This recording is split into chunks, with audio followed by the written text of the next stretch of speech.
Hi, you guys. How are you? Sun's kind of in your face, feeling warm, feeling good, feeling Eastery. All right, well, I'm going to read you guys a story. Can you guess what it is? How did you know? You guys are pretty curious too, huh? All right, well, if you haven't heard this one before, I'm going to tell it to you. And if you have heard it, you guys have to participate, all right? We're going to be doing some fun stuff while I'm telling it. Deal? Pinky promise? Shake. Sick. All right. I don't know if this is going to work. Oh. I think I did a thing with the mic stand. Yay. All right. First of all, I think George is the cutest little monkey in the world. Look at him. Cutest. What's you guys' favorite animal? Monkey? You like monkeys too? I like cats a lot. Anyone here like cats? Can anyone here tell me what sound a cat says? All right, well, what sound does a monkey say? What sound? Yeah, I see you guys doing this thing too. That's totally what they do. All right, so let's talk about George. Ready? This is George. He lived in Africa. He was a good little monkey and always very curious. One day, George saw a man. He had on a large straw hat. What color is his hat? Yeah. What a nice little monkey, he thought. I would like to take him home with me. He put his hat on the ground, and of course, George was curious. He came down from the tree and took a look at the large yellow hat. The hat had been on the man's head. George thought it would be nice to have it on his own head. He picked it up. So guys, pretend you have a hat in front of you. Pick it up. And where are you going to put it? There it is. He picked it up and put it on. And this is Monkey George running around in that hat.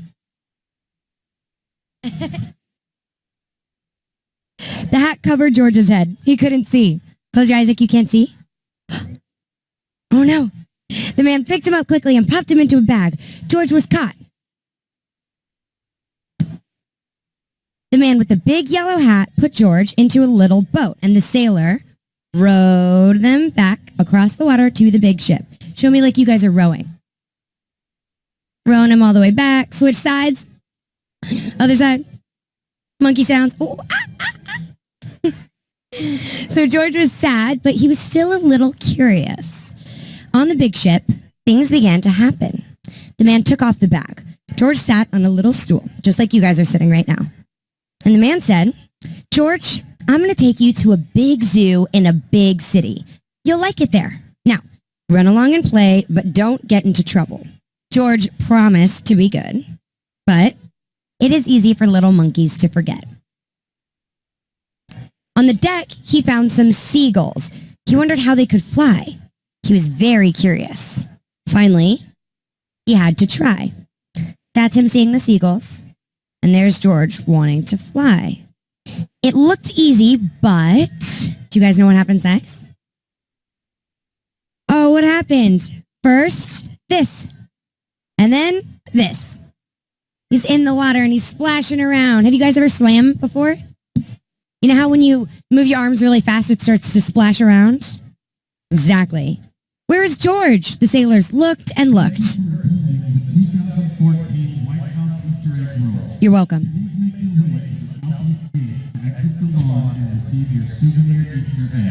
Don't forget that, all right?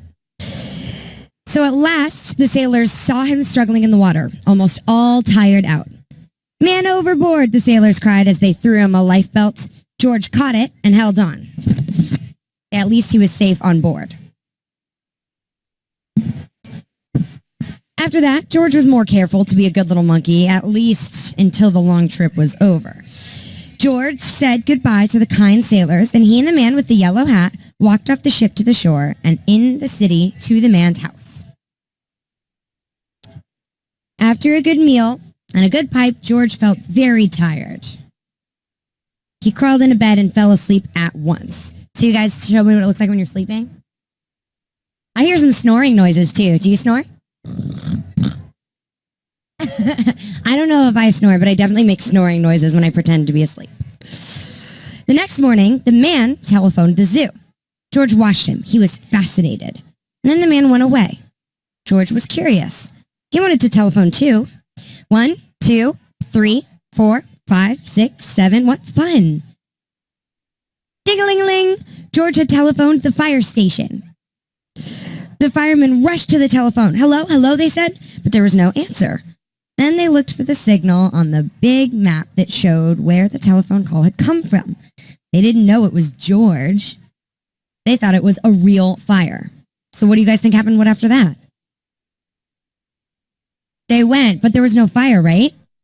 So hurry, hurry, hurry. The firemen jumped on the fire engines and onto the hook and ladders.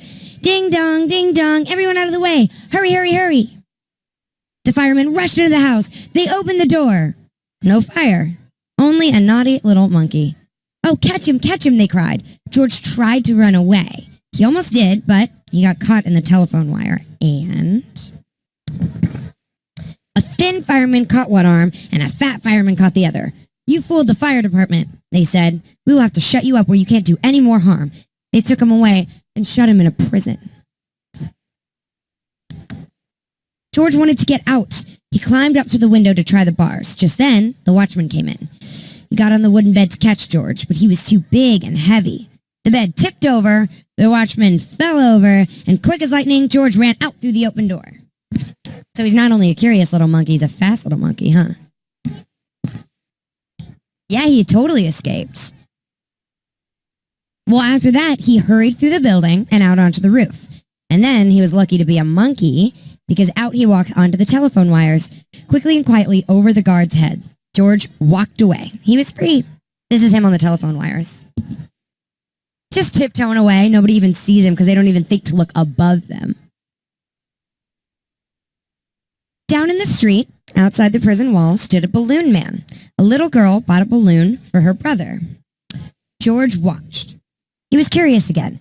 He felt he must have a bright red balloon. He reached over and tried to help himself, but instead of one balloon, the whole bunch broke loose. And in an instant, the wind whisked them all away, and with them went George, holding tight with both hands. He's floating away like a balloon, you guys. Up he sailed, up, higher and higher. The houses looked like toy houses, and the people like dolls. George was frightened. He held on very tight. That's him, and that's the city really, really far below him.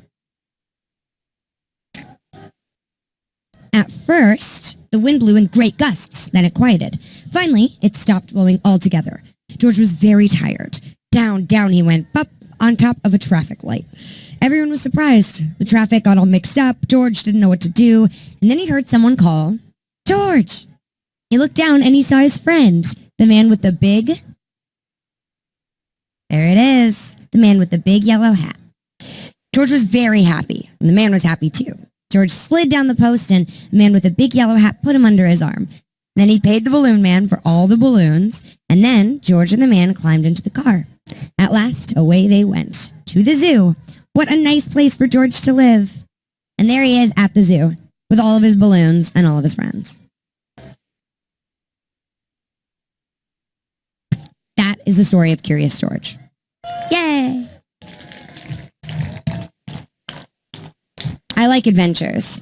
Something that George and I have in common is that we like wandering and seeing things and trying new things. And if there's balloons and places to go and things to try, we like that. Do you guys like adventures?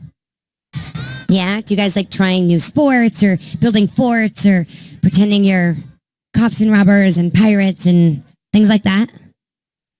I loved adventures and I loved telling stories and making up stories.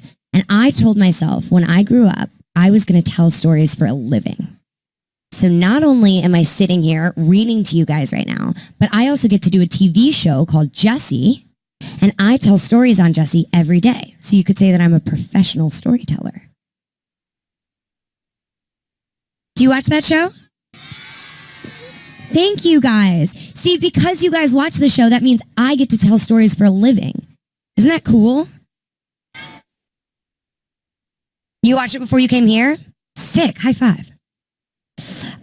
I was filming it before I came here last week or the week before it. So I'm always making them. You guys are always watching them. That's our deal. If you keep watching them, I'll keep making them. Deal? All right, pinky promise?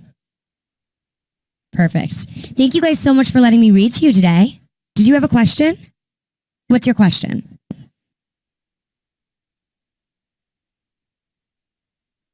Yeah, Bertram the butler. Do you guys know Bertram the butler? He is lazy. Oh my gosh, you know his catchphrase. What is it? It's so far. See, you guys are like hardcore fans if you know then. All right, who here is a fan of Mrs. Kipling? Who here is kind of scared of Mrs. Kipling? Can I tell you the truth? She's so nice. She's nicer than some of the other people sometimes. She's lovely. She goes and does birthday parties, and she just sits there. She'll just sit in the kitchen or in the Ross's living room in the penthouse and just wait for us to be ready to shoot our scenes. She's a very nice lizard. What's your question? Luke does love me. I love Luke too. I know. I don't have a crush on him. I'm not in love with him. Jessie's in love with someone else, but Jessie loves Luke and Ravi and Zuri and Emma and all of her kids. She loves them very much. And I love them too. Yes. A little boy just told me I'm beautiful and I'm blushing.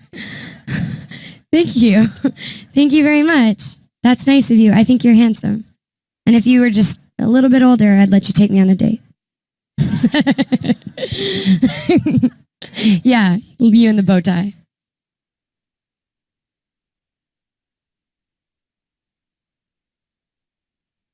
You like Mrs. Kipling the most? All right, who's your favorite character? Does everyone have one? All right, everyone yell it out at the same time. 1, 2, 3. I was not asking for you to scream, Jessie, but you did, and thank you. I heard some Lukes in there, too. I heard some Zuris. Who likes Zuri? Yep. She's sassy. Yep. Some of the moms are like, that's me. That's my kid. Yes, you in the blue. How old is Zuri? In real life, she's 12. Oh, 11, maybe? And 2014 White House Easter egg roll. Don't forget your souvenir eggs, guys. I'm just telling you. Telling you. All right, I gotta head out, but it was so good to chat with you guys. Thank you so much for loving my show almost as much as I do. And I love you guys. Happy Easter, okay? Keep reading.